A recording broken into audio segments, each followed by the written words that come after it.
Hi అండి, అందరికీ నమస్కారం. ఈరోజు కోపాన్ని నిగ్రహించుకొనటం అనే చిన్న కథలోని నీతిని గురించి తెలుసుకుందాం. ఒక ఊళ్ళో ఒక తండ్రి కొడుకు ఉండేవారు.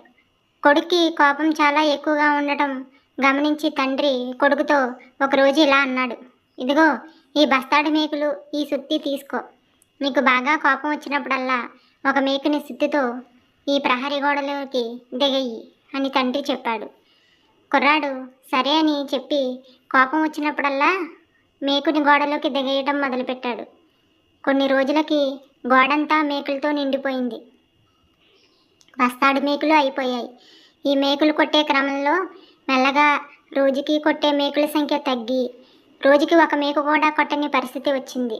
ఈ విషయం గమనించిన తండ్రి సంతోషించి రోజు కొన్ని మేకులు పీకేయమని చెప్పాడు.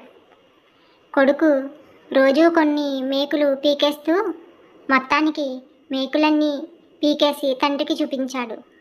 తండ్రి మేకులు పీకేయగా ఉన్న గోడలోని చిల్లులన్నీ చూపించి, ఈ గోడని ఎంత రంగులు వేసినా ఈ కన్నాల వల్ల బాగుపడదు. అలాగే మనం మన కోపంతో ఎవరి మనసునైనా కష్టపెడితే తరువాత మనం ఎంత కష్టపడ్డా వాళ్ళ మనసుకి అయిన గాయాన్ని పూర్తిగా మాన్పలేము అని తండ్రి అన్నాడు. నీతి: కోపం చాలా ప్రమాదకరమైన కత్తి వంటిది. ఒక మనిషిని కత్తితో గాయం చేస్తే గాయం కొన్నాళ్ళకి మానవచ్చు, కానీ దాని తాలూకు మచ్చ పోదు అని తండ్రి కొడుకుతో చెప్పాడు. ఎలా ఉందండి ఈ కథ? నచ్చితే లైక్ చేస్తారు కదా. Thank you.